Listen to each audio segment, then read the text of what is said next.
Graduate MLC ఎన్నికల్లో చెల్లని vote నమోదు కావడం కలకలం రేపుతుంది. అక్షర జ్ఞానం లేని నిరక్షరాస్యులు కూడా ఓటు ఎలా వేయాలో తెలుసుకొని ఓటు వేస్తున్నారు. అయితే నిరక్షరాస్యులు ఇంత సులువుగా చేసిన పనిని గ్రాడ్యుయేట్లు చేయలేకపోతున్నారు. సరిగా ఓటు వేయకుండా గందరగోళం నెలకొనేలా చేస్తున్నారు. తాజా గ్రాడ్యుయేట్ ఎన్నికల ఫలితాలే దీనికి అతిపెద్ద ఉదాహరణ. ఉభయ రాష్ట్రాల ఎమ్మెల్సీ ఎన్నికల కౌంటింగ్ లో పలు చోట్ల గందరగోళం నెలకొంది. ముఖ్యంగా కరీంనగర్ గ్రాడ్యుయేట్ ఎమ్మెల్సీ ఎన్నికల ఓట్ల లెక్కింపులో వేలకు వేలు చెల్లని ఓటు నమోదయ్యాయని తెలుస్తుంది. మొత్తం 2,50,000 ఓట్లు పోలైతే అందులో దాదాపు 40,000 ఓట్లు పైచిలుకు చెల్లనివిగా తేలాయని సమాచారం.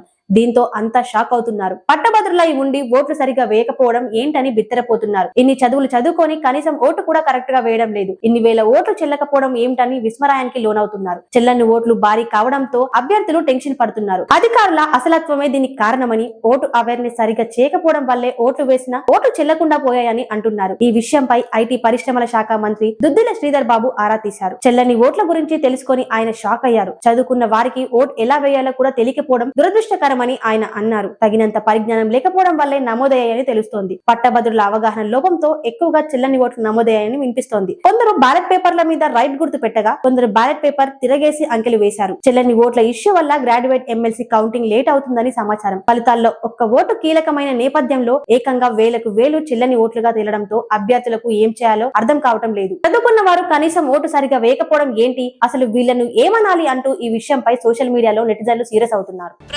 సూర్యుడు జాతీయ తెలుగు దినపత్రిక. ప్రతి అక్షరం నిజం వైపు. నిజం దాగదు, వార్త ఆగదు.